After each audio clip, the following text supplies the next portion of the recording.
നമസ്തേ കുട്ടികളെ, ഇന്നിവിടെ ചെയ്യാൻ പോണത് എന്താ വെച്ചാൽ നമ്മളെ ചക്കക്കാലല്ലേ. ഇപ്പോൾ എല്ലാവർക്കും ചക്ക കിട്ടുന്ന ഒരു കാലമാണല്ലേ. അപ്പോൾ ആ ചക്കക്കാലത്ത് നമുക്ക് കുറേയൊക്കെ ചക്ക കൊണ്ട് സ്പെഷ്യൽ ഉണ്ടാക്കാൻ പറ്റും. ഞാൻ ഇന്നിവിടെ ചെയ്യണത് എന്താ വെച്ചാൽ അറിയോ, ചക്കച്ചോള കൊണ്ട് ബജ്ജിയാണ് കേട്ടോ. നമ്മൾ നല്ല സ്വാദാണ്, കഴിച്ചു നോക്കി. ഒന്നും കൂടി ഞാൻ നിങ്ങൾക്ക് ഇത് കാണിച്ചു തരാം. നല്ല സോഫ്റ്റാണ് ചക്ക വെന്ത ശേഷം. അതിൻ്റെ ഉള്ളിൽ നല്ല ആയ ബജ്ജിയെക്കാട്ടൊക്കെ നല്ല സോഫ്റ്റാണ് കേട്ടോ. കണ്ടോ കണ്ടോ, നല്ല സോഫ്റ്റാണ്. കഴിച്ചു നോക്കിയാൽ അറിയാം. നല്ല സ്വാദം. അപ്പോൾ ഒരു ചെറിയ ചക്ക വെട്ടിയിട്ടുണ്ട്. അതിൻ്റെ ചുള കൊണ്ട് ഞാൻ ബജ്ജി ഉണ്ടാക്കാൻ പോവാണ് കേട്ടോ.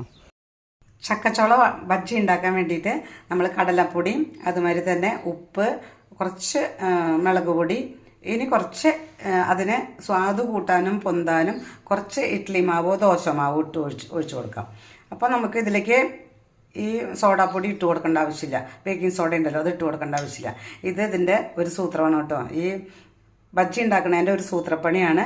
ഇതിലേക്ക് ബജ്ജി മാവിലേക്ക് കുറച്ച് ഇഡ്ഡലി മാവോ അല്ലെങ്കിൽ ദോശമാവോ കലക്കി കൊടുത്തു കഴിഞ്ഞാൽ ബജ്ജി നല്ലോണം പൊന്തി നല്ല സ്വാദുള്ളതാവും.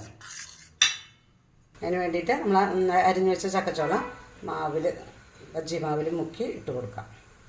അതിനുള്ളത് ഉണ്ടാക്കണമല്ലോ. നമുക്ക് എല്ലാ ചക്കച്ചോളയും ഇട്ട് കൊടുക്കാം, എന്നിട്ട് കാണാം. അപ്പോൾ ചക്കച്ചോള ബജ്ജി റെഡി ആയിട്ടുണ്ട്. നല്ല മണം കിട്ടുന്നുണ്ട് കേട്ടോ. നമുക്ക് ഇതേമാതിരി നിറം വരുമ്പോൾ നല്ല ചുമന്ന് വരുമ്പോൾ നമുക്കിത് കോരാം. ഉള്ളിലത്തെ ചക്ക വെന്തിട്ടുണ്ടാവും. നമുക്കിത് കോരിയെടുക്കാം. നല്ല സ്വാദുള്ള ചക്ക ബജ്ജി കിട്ടി നമുക്ക്. ഈ ചക്ക സീസണാണ് ഇപ്പോൾ. നിങ്ങളെല്ലാവരും ഇത് ട്രൈ ചെയ്ത് നോക്കണം. വീഡിയോ ഇഷ്ടമായിച്ചാൽ ലൈക്ക് ചെയ്യുക, ഷെയർ ചെയ്യുക. നന്ദി, നമസ്കാരം.